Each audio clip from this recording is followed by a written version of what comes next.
사단은 참 잘 알고 있는 것이 하나가 있답니다. 사단은 너무 잘 알고 있는데 우리는 경험하지 못하는 하나의 또 사실이 있다고 말씀하십니다. 여러분 그게 뭔지 아십니까? 한번 마음으로 따라서 기억하시고 들었으면 좋겠습니다. 다시요. 사단은 잘 알고 있는데 우리는 때때로 망각하고 잊어버리고 경험하지 못하는 진리가 있습니다. 그것이 뭔가 한번 듣기를 바랍니다.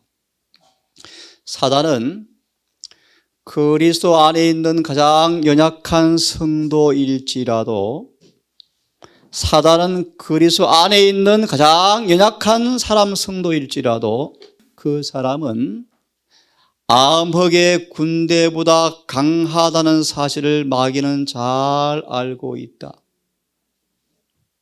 다시요.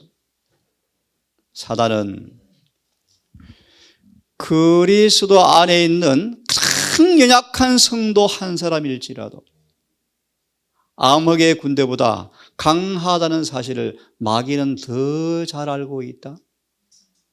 왜냐하면 그리스도 안에 거하는 가장 연약한 성도일지라도 사단을 저항하기로 선택하고 결심하고 뜻을 두고 그들이 거하는 그분의 힘을 의지하면 절대로 마귀는 그를 넘어뜨릴 수 없다는 사실을 마귀는 잘 안다. 오늘 저는 함께 성경을 찾아가면서 설명해 드리면서 왜 우리의 구원이 쉬운가라는 말씀을 보정으로 드리기를 원합니다. 또 한 말씀을 드리겠습니다. 로마서 8장에 관한 말씀인데 잘 아시는 말씀이죠. 한번 들으십시오.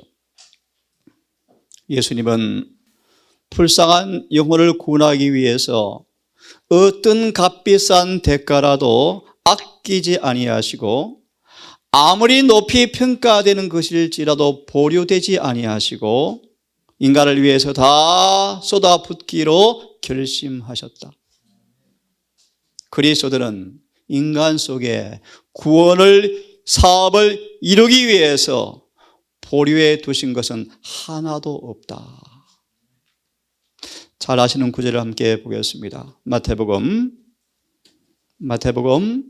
11장 왜 구원 얻기 쉬운가 라는 말씀을 여러 성경과 정원 몇 구절의 말씀을 통하여 이 시간 함께 약속을 살펴보는 시간으로 말씀을 드리기를 원합니다.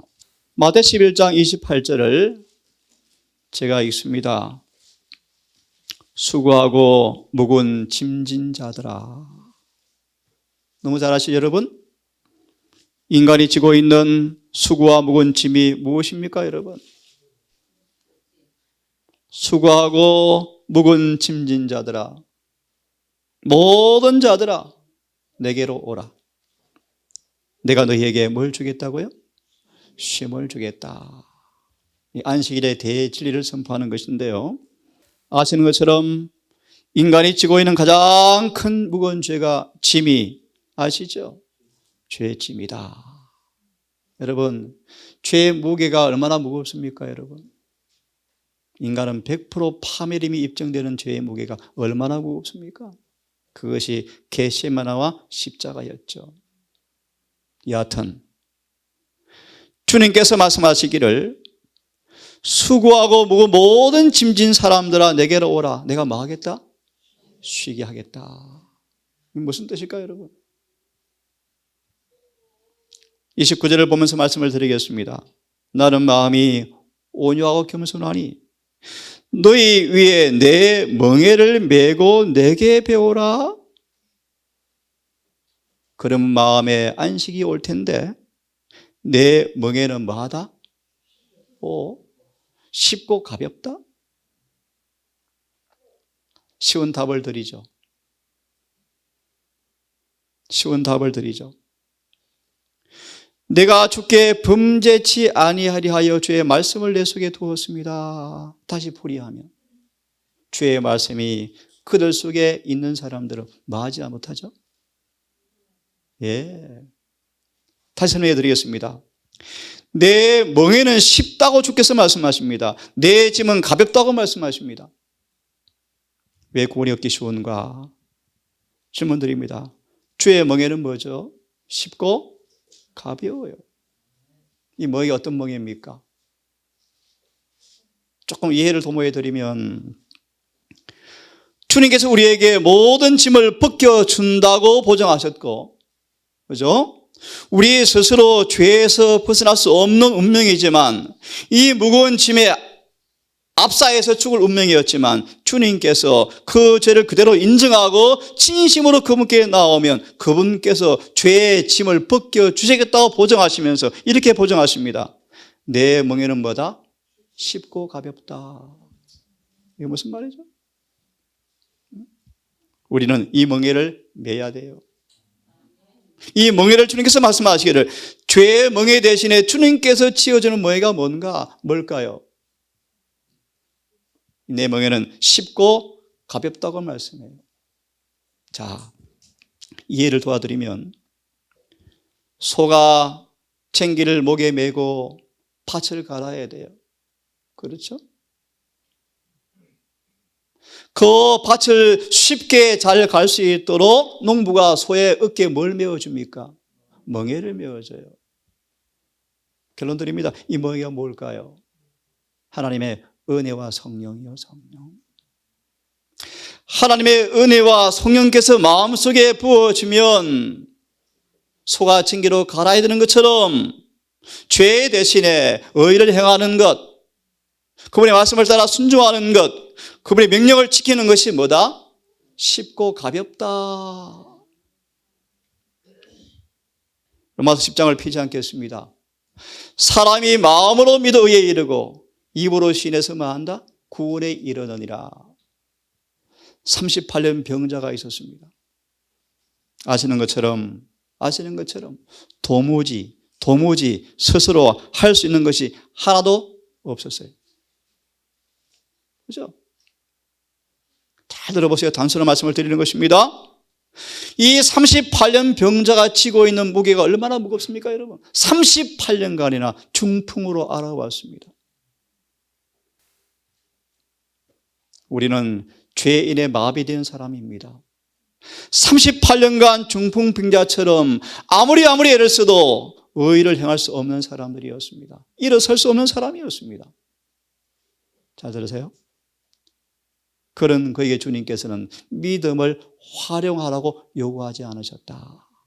잘 들어보세요. 그는 단순히 명령하셨는데, 소자야, 뭐라고요? 일어나 걸어가라고 명령하였을 때, 잘 들어보세요. 단순한 말씀인데 이 병자는 그 말씀을 딱 붙잡았대요. 정말 그분께서 하신 말씀을 그대로 이루어지기를 갈망하면서 그 말씀을 소망으로, 소원으로 정말 일어서고 싶어 라고 마음으로 받아들이고 의지가 동하고 그렇게 해 주시리라고 생각하고 뜻을 정하자마자 놀라운 일이 생겼어요. 일어나 걸어가라는 그분의 말씀의 능력이 그 말씀 앞에 믿고 의지와 뜻을 정한 그 사람 속에 진리의 말씀이 그대로 움직이면서 근육과 신경에 힘을 주어서 일어서게 만들어 주었어요. 쉽게 정리합니다. 우리 스스로 절대로 선을 행할 수가 없어요. 우리 스스로 절대로 걸어설 수가 없어요. 하지만 주님께서 하신 말씀을 진심으로 믿고 그렇게 해주기를 진정으로 원하여서 그 말씀 앞에 마음과 애정, 주여 정말 그렇게 해주십시오, 진심으로 믿고 뜻을 정하자마자 그 진리는 사일전 2장 13절 우리 속에서 뭐합니까? 일을 하기 시작해요. 마무리하면 구원은 우리가 이루는 게 아니에요. 그렇게 해 주시도록 하시는 그분께 온 마음으로 내 의지와 애정을 전적으로 맡기고 그렇게 해달라고 세리처럼 야곱처럼 그분께 메어 달리면 그분께서 내 안에서 역사해 주실 거예요. 여러분, 모든 무거운 짐들을 주님께서 다시 말씀하십니다. 내게 다 와서 맡겨라. 내가 쉬게 해주겠다. 아까 한번의 기도처럼 이 은혜 시간 동안 우리의 모든 죄의 짐들을 있는 그대로 그분께 진정으로 토로하고 고백하고 벗겨주시는, 짐을 옮겨가시는 용서를 통하여 새로워진 마음으로 그분의 계명을 따라 사는 것이 얼마나 쉬운지 가벼운지 경험하기를 간절히 바랍니다. 다시 마무리하면 무거운 짐은 그분이 대신 짐을 지셔서 감을 갚아주셨고 우리 마음을 새롭게 변화시키고 성령을 넣어주심으로 이제 순종의 뭐가 뭐다? 너무나 쉽다. 로마서를 한번 펴시기를 바랍니다. 로마서를 한번 펴십시오. 6장의 말씀이요.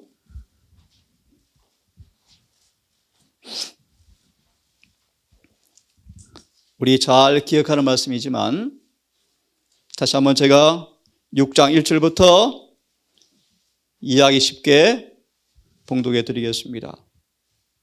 1절 죄가 많은 곳에, 죄가 넘친 곳에 은혜가 많습니다. 5장 20절의 말씀이에요. 예를 들면 예수님은 가장 타락하고 처속한 사람들의 귀에다가 하나님의 너를 충분히 도와줄 수 있어 용기를 내. 아무리 깊이 타락한 사람일지라도 주님 안에서 희망을 잃을 필요가 없음을 기억하십시오. 5장 20절의 말씀, 죄가 많은 곳에 은혜가 더욱더 넘쳤습니다. 왜냐하면 21절, 죄가 사망이란 이 독을 통하여 우리를 지배해 와서 종신토록 사망으로 끌려간 우리가 노릇했던 사람이었지만 은혜는 의를 우리 마음속으로 가지고 들어와서 의가 우리의 마음과 애정과 사상과 감정과 목적과 뜻까지 딱 지배하여 우리를 영생에 이르게 하는 은혜가 있다. 6장 1절, 그러므로 너희가 무슨 말 할래? 무슨 말 하리요? 이렇게 죄가 많았지만 은혜가 넘쳐서 은혜가 충만히 우리 속에 들어와서 은혜가 나를 통째로 지배하면 영생을 얻게 된다고 말씀하시면서 1절, 우리가 무슨 말 하리요? 역설적인 얘기요. 그러면 은혜를 더 많이 받으려고 죄 가운데 계속 거할 수가 있겠습니까? 그것이 아닙니다. 2절의 말씀이요. 결코 그럴 수가 없습니다. 죄를 짓지 않고도 살게 해 주었는데 죄를 더 이상 지어서야 되겠습니까? 이 경험이 있기를 간절히 바랍니다. 어떻게 죄를 짓지 않고도 살게 해 주었는가? 이 경험이 있기를 바랍니다. 그것이 바로 3절이에요. 3절이에요. 어떻게요? 어떻게 죄를 더 이상 짓지 않고 살 수 있도록 만들어 주었는가? 3절의 말씀이에요. 예수 그리스도 안으로 침례를 받으십시오. 예수님 안으로 침례를 받으십시오. 제 성경 그렇게 번역해 두었습니다. 개역 성경으로 예수와 함께 침례를 받으십시오. 예수 안으로 침례를 받은 우리가 다른 말로 죄에 대해 죽으면, 죄를 짓지 않기로 진심으로 결심하면, 다시 예를 들까요? 다시 쉬운 예를 들까요? 요셉은 수많은 죄악으로 둘려 있지만, 잘 들어보세요. 그는 죄를 보지 않고 하늘을 바라봤대. 이해하시겠어요? 저는 주와 함께 어떤 사람입니다? 죽은 사람입니다 라고 진심으로 시인하면 자존심이 상처를 안 받아요. 확실해요. 분명해요. 다시 읽습니다.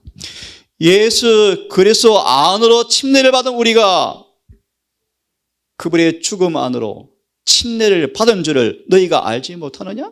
좀 어려운 말씀이죠. 제가 3절을 다시 쉽게 번역해 드리겠습니다. 우리가 예수 안으로 침례를 받음으로, 현대 성경이요, 잘 들어보세요. 그와 한 몸이 되었을 때. 정말 중요한 말씀이에요. 구원이 왜 쉬운가? 침례를 받으면 주님과 우리가 뭐가 된다는 것입니까? 한 몸이 되어진다. 한 몸이 되어진다. 그러면 이렇게 말합니다. 예수님은 뒤에 구절 나오지만요. 이렇게 말합니다. 그분과 한 몸이 되었을 때 좀 의역했지만요. 우리를 지배하는 죄의 세력은 더 이상 우리를 지배하지 못합니다. 왜냐하면 예수님 안에는 죄가 있을 곳이 없기 때문입니다. 여러분, 마가 16 혹시 암송할 분 계셔요? 누구든지 그래서 합하여 침례를 받은 사람들은 구원을 얻으리라. 그런 말이에요. 예수님과 한 몸이 되어지면 죄의 세력은 뭐예요? 조금 더 깊이 말씀드릴까요? 예수와 진정으로 침례를 받음으로 하나가 된 사람들은 한번 따라하세요. 본성의 세력이 깨어진다. 깨어져요. 예를 들까요? 침례 요한은 인간 본성이 가지고 있는 모든 사람이 거의 가지고 있는 이기심에서 그는 초월한 사람이었다. 뭐가 깨어졌어요? 본성의 힘이 깨어져 버렸어요. 그죠? 유다는요, 자아를 주님께 드린 경험이 없으니까 늘 변명해. 하나님, 아무리 해도 안 돼요. 안 되는데 어떻게 해요? 예수님 곁에 가면 나 불의하다. 어떡하지? 예수님 닮고 싶어. 막 사랑이 강건되어지는데 돌아서면 돈 욕심 안 버려져요. 둘러보니까 다 똑같은데? 라고 생각하면서 유다가 안 되는가 봐.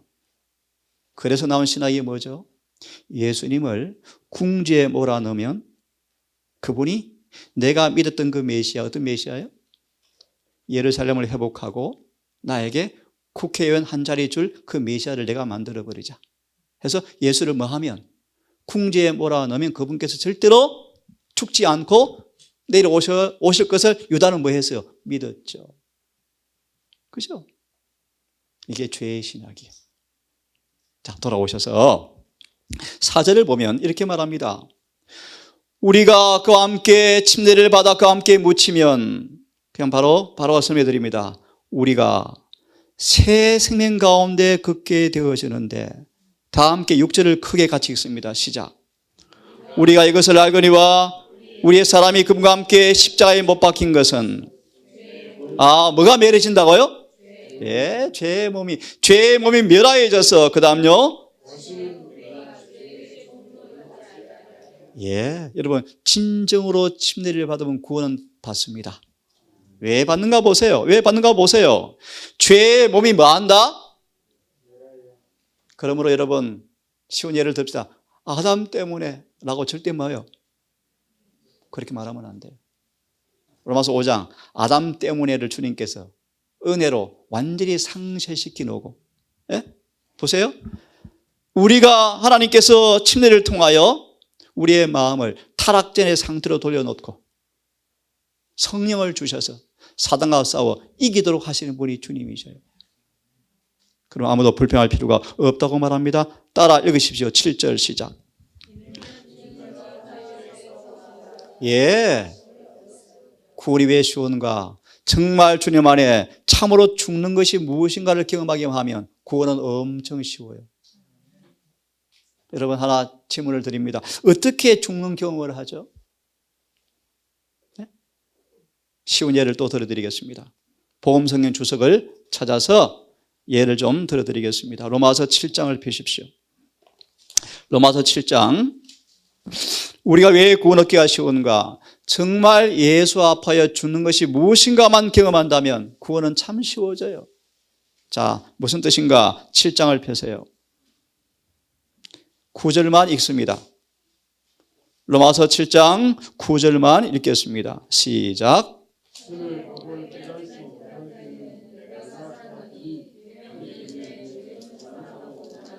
예, 다시 읽습니다. 제가 읽습니다.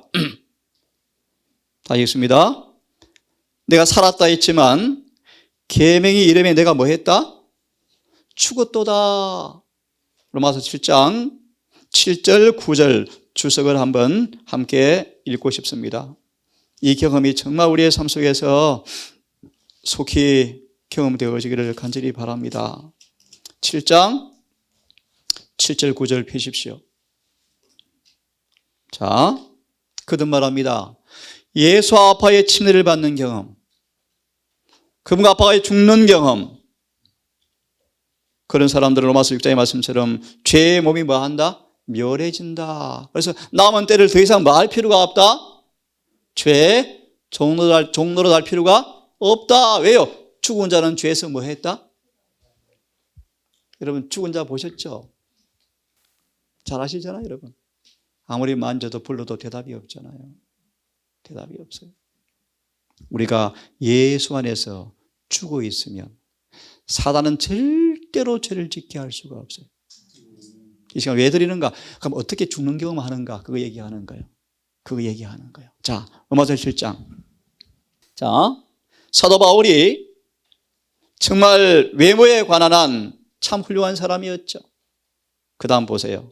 율법의 성질을 깨달았을 때, 거룩한 거울을 똑바로 보게 되었을 때, 쉽게 말합니다. 그는 죄인이라는 것을 이제 비로소 알게 되었다.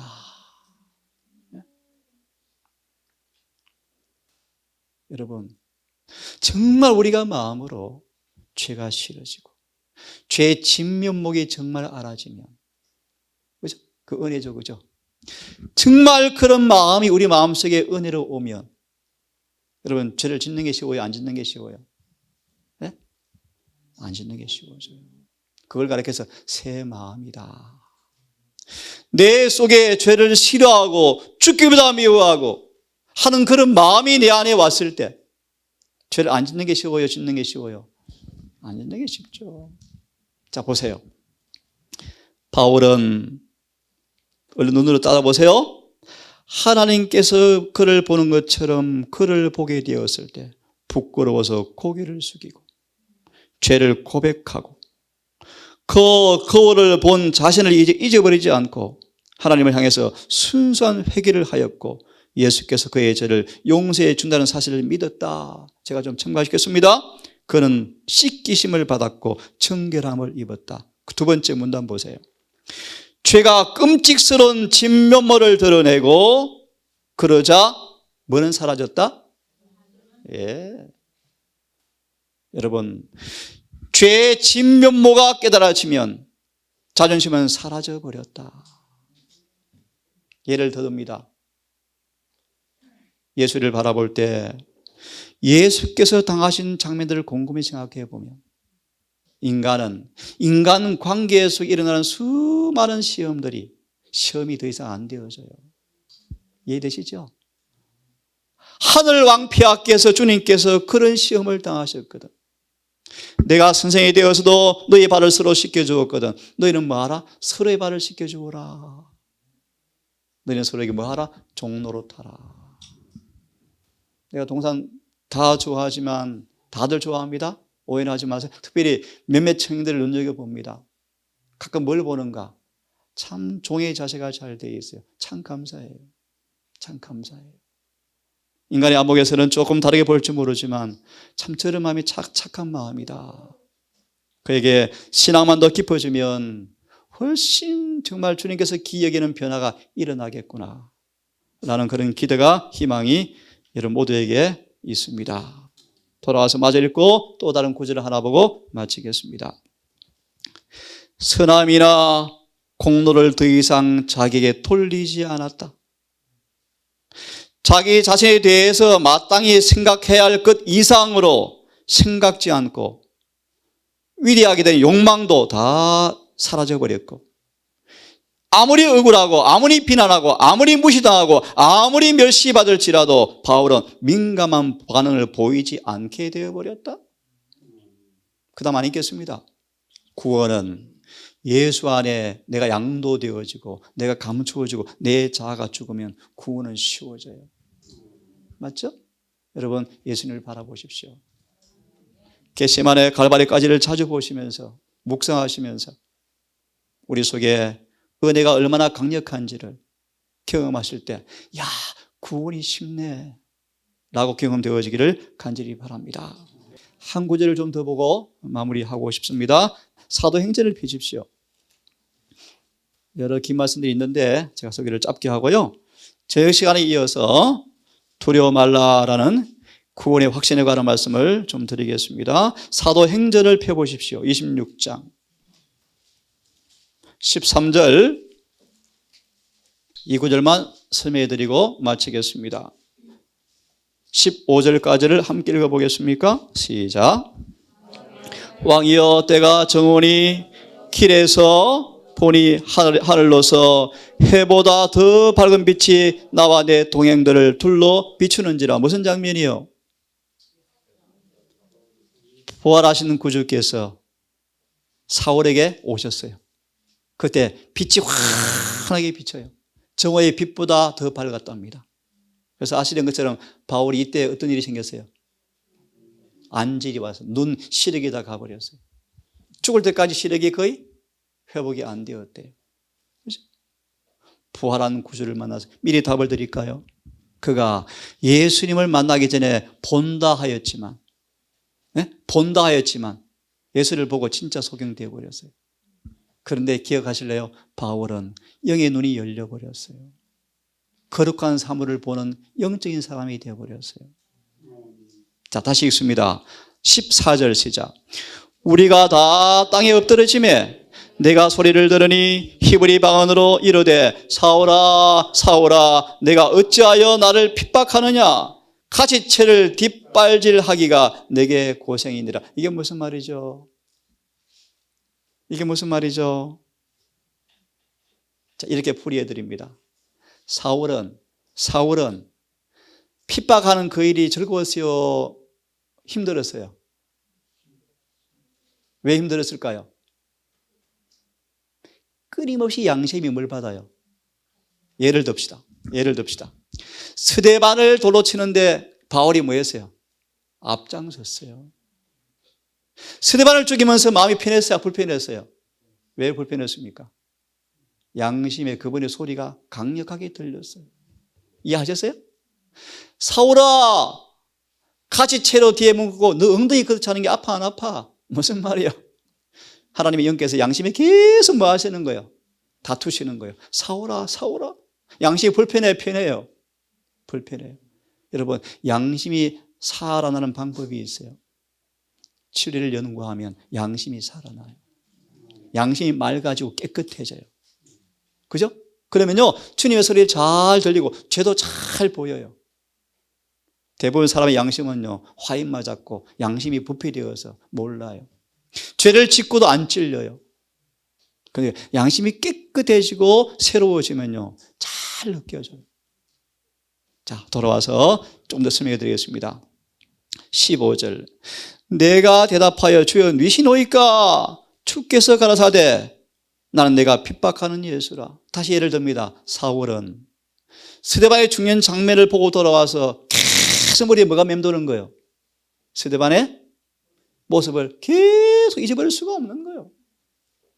드디어 바울은 마음이 너무너무 뒤숭숭한데 핍박을 또 나서다가 누구를 만난 거예요? 부활하신 구주를 만난 거예요. 이게 무슨 말이에요, 여러분? 성령님은 우리 마음속에 우리가 완악하고 강팍하게 될 때까지 끊임없이 성령은 뭐 하시는 분이셔요? 두드리셔요. 사울에게 있어 이것이 힘들어서 어려웠어요? 쉬웠어요?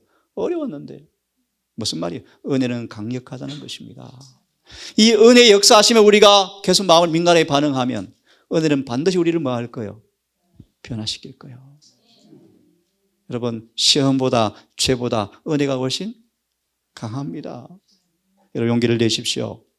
용기를 내시고 제가 마무리하면서 여기 말씀 펴면 좋겠습니다. 창세기 주석 하나 읽고 마치겠습니다. 39장 창세기 39장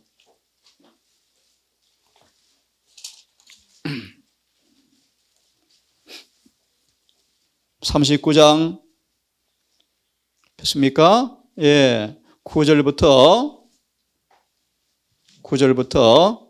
19절까지인데 한 구절을 먼저 보겠습니다. 9절의 말씀 시작.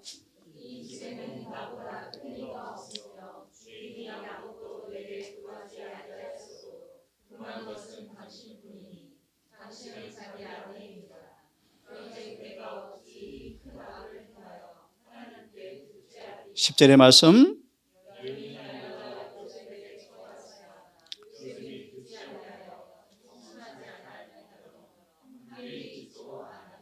예, 그렇게 하고 이제 18절을 보면요. 내가 소리질러 불렀더니 그가 그 옷을 내게 뿌려두고 도망하여 나갔나이다. 이 구절이요. 이 구절을 추석을 한번 읽고 마치겠습니다. 39장 9절 19절 한번 따라하세요. 크신 섭리가 원수의 괴계를 뒤엎으실 것이다. 자, 무슨 말인가? 사단이 요셉을 꼼짝 못하는 방법으로 죄를 짓지 않을 수 없는 괴계를 베풀었는데 주의 섭리가 뭐였다는 것입니까? 그 괴계를 뒤집어 엎으셨다. 그런 말이에요. 자, 이 추석을 보고 마치겠습니다. 한번 같이 읽겠습니까? 자, 모든 사람이 시작. 모든 사람이 그라 원수의 덫에 노출되어 있기 때문에 우리는 든든하고 믿을 만한 방어책이 필요하다. 이 타락한 시대에 많은 사람들이 하나님의 은혜를 아주 조금밖에 받지 못하기 때문에 대부분의 경우에 있어서 첫 번째 공격으로 그들의 방어벽이 무너져 내리고 무슨 시험의 포로가 되어버린다. 대부분 사람들은 그죠. 그 다음 은혜의 방패는 우리가 아무리 타락한 세력에 포위되어 있다 할지라도 원수의 시험에 정복당하지 않는 모든 이들을 능히 방어해 준다. 아멘. 한마디로 요셉은 뭘 가지고 있었습니까? 은혜의 방패로 딱 들고 있었죠. 그죠? 맞아 있습니다. 순결하고 고상한 품성은 확고한 원칙과 요동치 않은 믿음에 의해서 빛을 발할 수가 있다. 비록 죄악에 둘리어 있다 할지라도 고결함과 완전함에 흠집을 남길 필요가 없는 것이다. 만약 요셉같이 모략과 중상으로 고통을 당한다 하면 크신 섭리는 선을 위하여 대적의 모든 괴계를 뒤엎으실 것이다. 그리고 때가 되면 악한 자의 원한 때문에 잠시 동안 낮아진 것처럼 그것보다 하나님께서는 훨씬 더 그를 높이실 것이었다. 조금 첨부하면 사단은 요셉을 알아 몰라요? 알아요. 좀 어려운 말로 율법의 보관자로 주님이 택했거든요. 그를 더럽히면 주님의 계획이 뭐예요? 망가져요. 그래서 사단이 뭘 만들었어요? 괴계를 딱 짜놨는데 그분의 섭리가 뭐 해버린 거예요? 뒤엎어버렸어요. 종을 뭐로 만들어버려요? 총리로 만들어서 요셉 한 사람으로 애굽 전체를 전도해버려요. 주님은 능하신 분이십니다. 그분이 우리를 구원자십니다.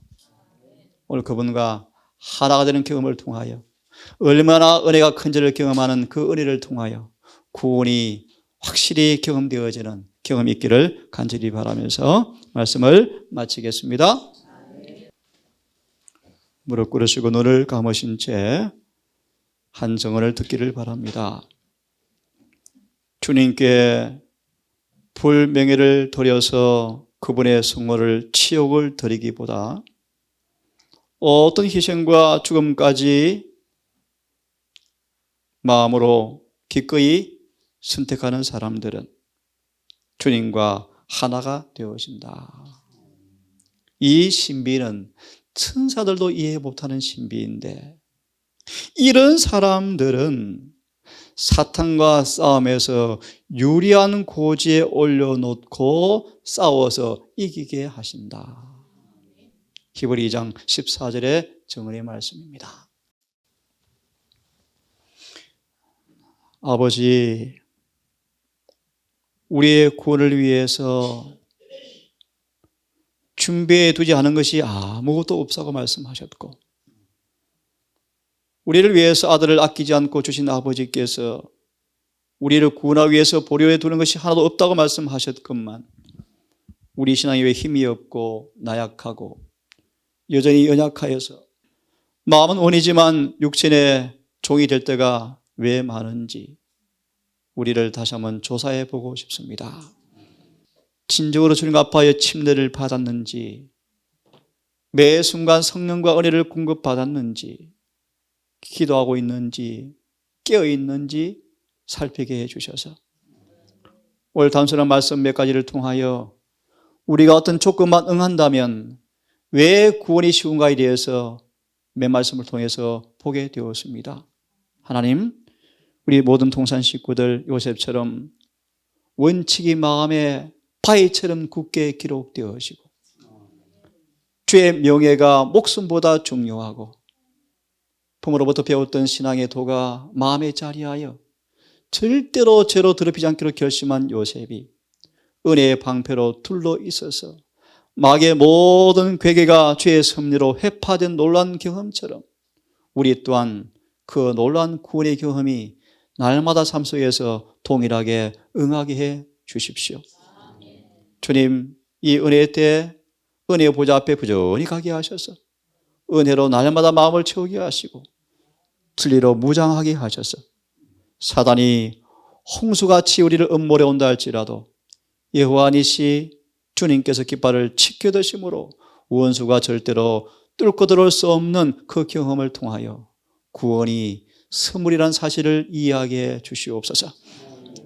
아버지, 우리 모든 가족들 얼마 남지 않은 이 마지막 주님의 재림의 시간 동안 오늘 부른 찬양처럼 주의 호령 나서니 십자가 깃발 아래 모이는 주의 군사가 되게 하셔서 사단과 싸워 승리하는 날마다의 노래로 아버지께 영광 돌리게 하시고 행복한 구원을 날마다 경험하며 영원한 하늘을 준비하는 모두가 될 수 있도록 성령님 늘 우리를 인도해 주시옵소서. 우리를 사랑하시는 예수님 이름으로 감사하며 기도드리옵나이다.